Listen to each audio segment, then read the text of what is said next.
Como vocês devem ter percebido, eu tô com bastante dificuldade de manter uma constância aqui no canal, mas prometo que vou me esforçar e, se Deus quiser, terão vídeos novos aqui pelas próximas semanas, pelo menos. Hoje eu quero apresentar para vocês a resenha de um livro que eu terminei agora de ler e adorei, que é A Superstição do Divórcio, de Chesterton.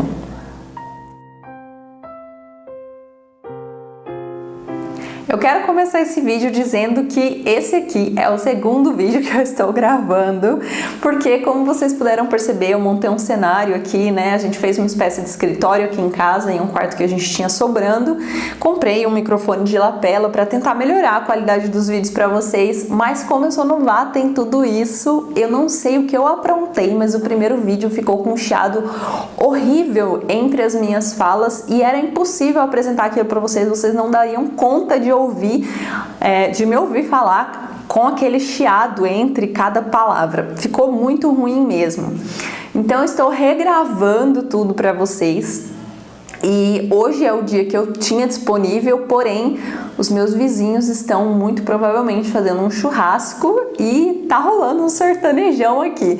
Então, se vocês ouvirem um sertanejo de fundo, não foi uma música que eu coloquei para ficar agradável, tá? Infelizmente, esse barulho que tem hoje aqui e que vai ter que ser isso, porque é melhor sertanejo do que o chiado entre a minha fala, certo? Bom, vamos para a resenha então. Como eu disse para vocês, esse livro foi escrito por Chesterton, que além de escritor também era poeta, dramaturgo, palestrante, crítico de artes, olha, ele era muita coisa. E essa obra aqui foi publicada no início do século XX, quando as leis referentes ao divórcio estavam sendo alteradas na Inglaterra. Essa versão que eu tenho foi publicada em 2018 aqui no Brasil pela editora Eclésia. Esse livro é dividido em duas partes. Na primeira, o mega tema, digamos assim, vai ser abordado, né, que é o divórcio, a superstição do divórcio, e na segunda parte serão apresentados alguns ensaios avulsos do autor. Eu vou me deter hoje a falar apenas da primeira parte, porque eu acredito que essa segunda parte, de repente, caberia aí um vídeo para cada um dos temas abordados nesses ensaios.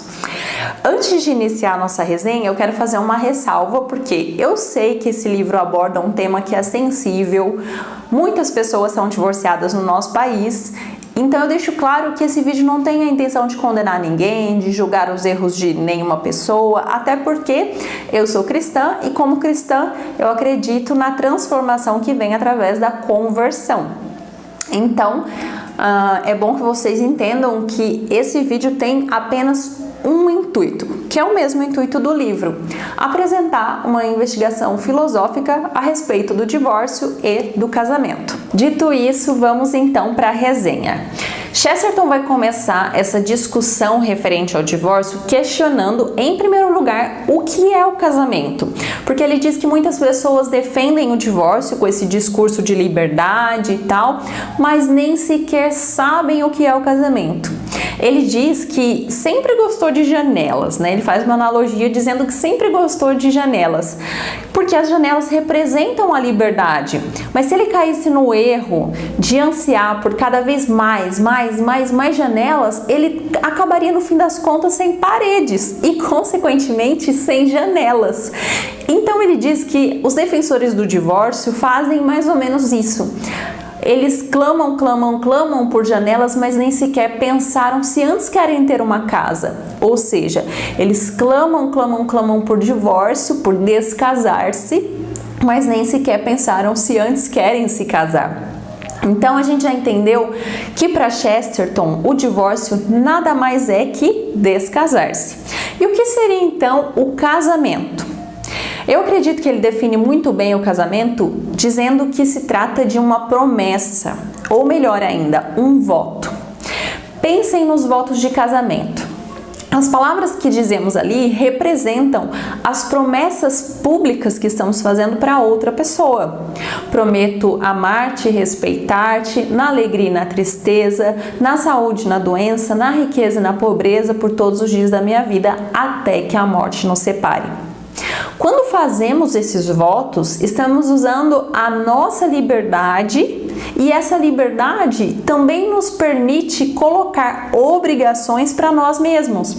Então, quando nos casamos, o que estamos fazendo é isso: promessas para outra pessoa sobre as obrigações, sobre o nosso comprometimento com essa outra pessoa. O divórcio acontece justamente quando nós não honramos esse voto.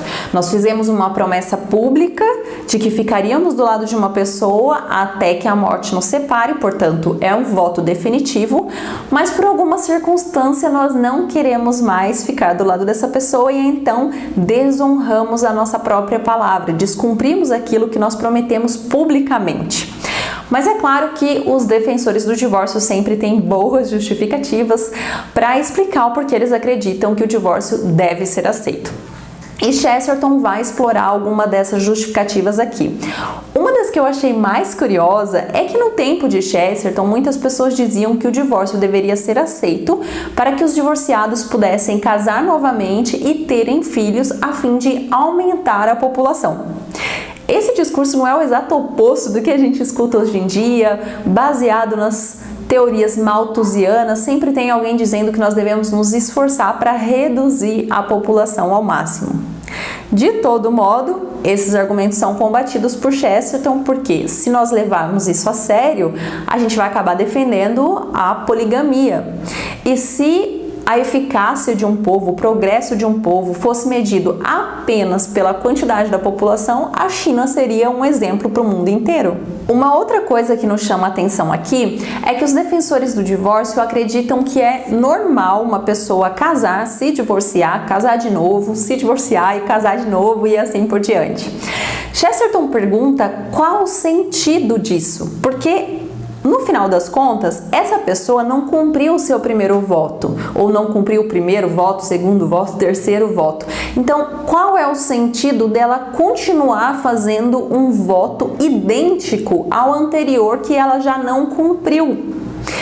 Essa parte aqui do livro, especificamente, me fez ficar pensando a respeito daqueles casos de infidelidade que infelizmente acontece muito, onde, por exemplo, o homem está traindo a sua esposa e promete para a amante que vai largar a esposa para ficar com ela.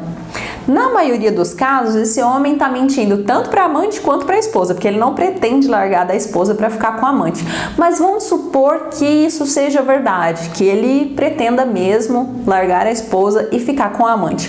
Que garantia essa amante tem que esse homem não vai largar dela para ficar com uma outra mulher depois? Essa questão de divórcio e novo casamento é mais ou menos a mesma coisa, porque diz respeito à nossa fidelidade, à nossa lealdade ao voto que realizamos. Vejam só o que Chesterton diz aqui na página 19.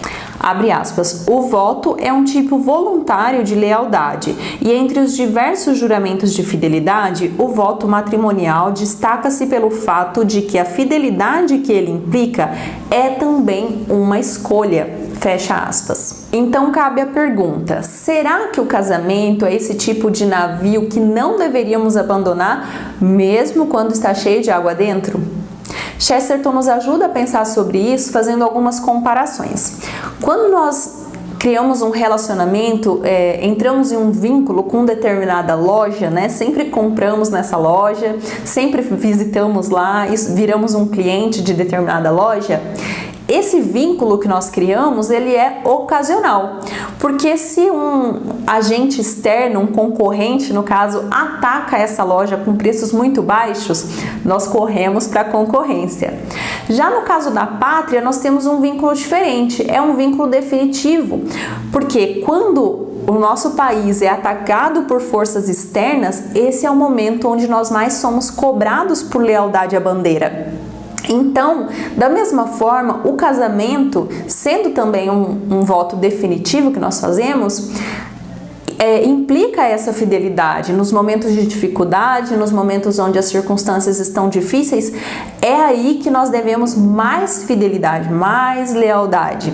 Pois já que é justo que a gente cobre lealdade de uma pessoa em relação à pátria, sendo que ela sequer pode escolher onde nascer, é justo também que a gente cobre lealdade ao casamento, já que a pessoa escolheu por livre e espontânea vontade fazer um voto definitivo, certo? Até que a morte nos separe. Então, é um voto definitivo. Diferente do que dizem os defensores do divórcio, se o senhor X está incomodado com a senhora X e por isso se divorcia dela, esse divórcio não vai produzir um documento que anule ou torne inexistente o voto que ele fez. Esse documento apenas mostrará que ele não cumpriu a própria palavra e pulou fora do navio que ele prometeu não abandonar. Por isso que Chesterton diz que existe uma superstição em torno do divórcio, porque as pessoas o defendem de forma romantizada, como se ele fosse a solução para todos os problemas, como se existisse uma fada madrinha que viesse e realizava ali o divórcio do casal e após isso príncipe e princesa viveriam felizes para sempre. Mas isso não tem amparo na realidade, porque o divórcio sempre envolve desonra, né? A desonra do voto proferido, da promessa proferida, e sempre deixa corações partidos, em todos os casos é uma tragédia. Além disso, uma coisa interessantíssima que fala aqui é que essas pessoas que defendem o divórcio, o que elas querem no final das contas é respeitabilidade. Ou seja, elas querem ser tão respeitadas quanto aquelas pessoas que honram a sua palavra, aquelas pessoas que mantêm o casamento apesar de toda dificuldade. E esse ponto é muito importante porque Chesterton não nega que existem lutas, existem muitas dificuldades para se manter um casamento, mas ele diz que as pessoas são respeitadas, essa respeitabilidade que o casado tem é justamente pelo fato dele saber que enfrentará lutas, dele saber que enfrentará muitas circunstâncias adversas e mesmo assim ele assume o compromisso e honra a sua palavra. Eu quero ler para vocês o que ele diz aqui na página 71. Abre aspas. Respeita-se o soldado não por ele estar fadado a morrer, mas por estar disposto a isso, e até mesmo por estar preparado para a derrota.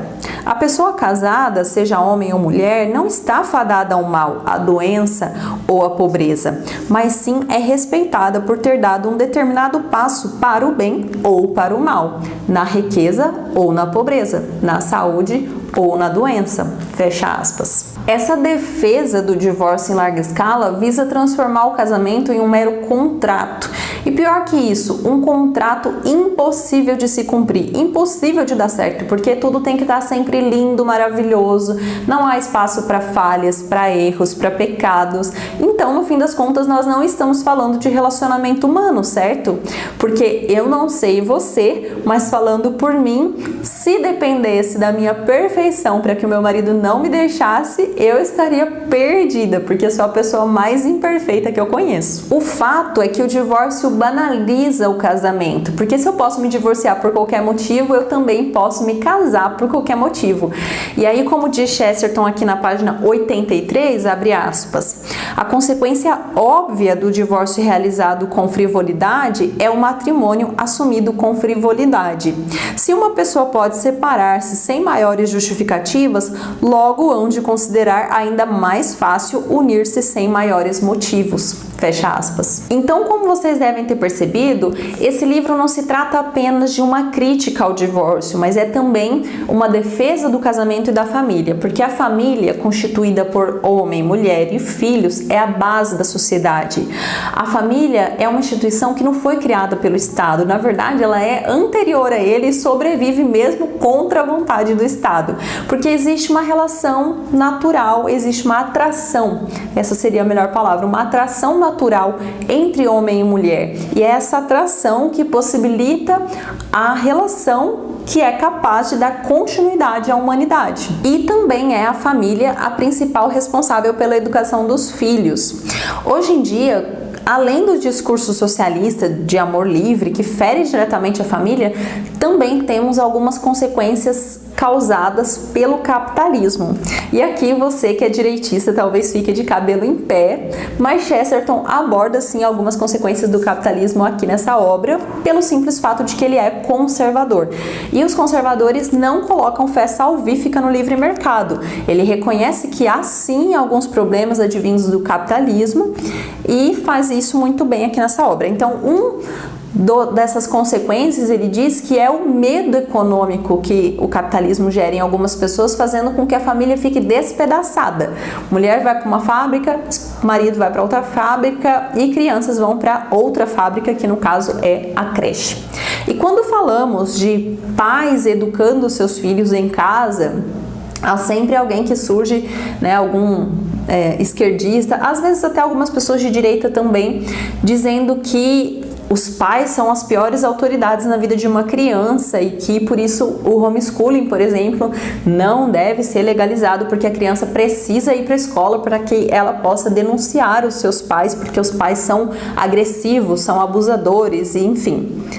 Eles usam a exceção pela regra, como se também não existissem vários professores abusadores e cruéis por aí. Mas voltando aqui especificamente para o nosso tema, que é divórcio e casamento, sempre surge alguém dizendo que o divórcio e o novo casamento é uma coisa boa porque daria direito, supostamente, né, para aquele homem que está infeliz, buscar um novo relacionamento, buscar amor, buscar felicidade nos braços de outra mulher, coisa que ele não poderia fazer com a própria esposa, com a mulher que ele escolheu para ser a sua esposa, dentre todas as mulheres que existem no mundo. Então vocês percebem que há sempre um pressuposto de que os problemas estão dentro da família e a solução de todos os nossos problemas estão fora da família. Isso não é à toa, isso não é uma coincidência. Essa defesa do divórcio é parte significativa de uma agenda política que visa a destruição familiar. Nós, como sociedade, não deveríamos endossar o divórcio, incentivar o divórcio, fazer conotações positivas a respeito do divórcio, chamando ele de conquista ou de direito.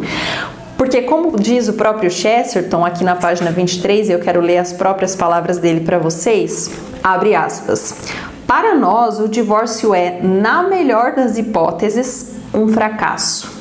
Interessa-nos mais encontrar e curar a sua causa do que levar a termo seus efeitos. E um sistema que produz muitos divórcios, julgamo-lo digno da mesma consideração que um outro que produz nos homens o impulso de afogar-se e de atirar em si mesmos. Fecha aspas. Tudo que eu expus aqui para vocês, eu acredito que resume muito bem a obra, mas eu sempre saliento que a minha resenha não substitui a leitura, porque com certeza vocês vão obter muito mais informações, muito mais conhecimento lendo, né? Aqui eu faço um resumo muito breve. E se você gostou dessa resenha e ficou interessadíssimo e quer comprar o livro, eu sempre deixo aqui na descrição do vídeo, também no primeiro comentário, um link. E se você comprar o livro através do meu link, você contribui com o meu trabalho. Desde já, eu quero deixar aqui o meu agradecimento para a editora Eclésia, que me enviou esse livro e eu amei. Então é isso, por hoje é só. Se você gostou dessa resenha, eu peço que você compartilhe bastante, deixe o seu comentário, nem que seja só para incentivo, porque olha, eu estou gravando esse vídeo aqui pela segunda vez, então acredito que eu mereço aí um pouquinho da sua consideração, tá certo? Por hoje é só, a gente se vê no próximo vídeo, um grande beijo para vocês.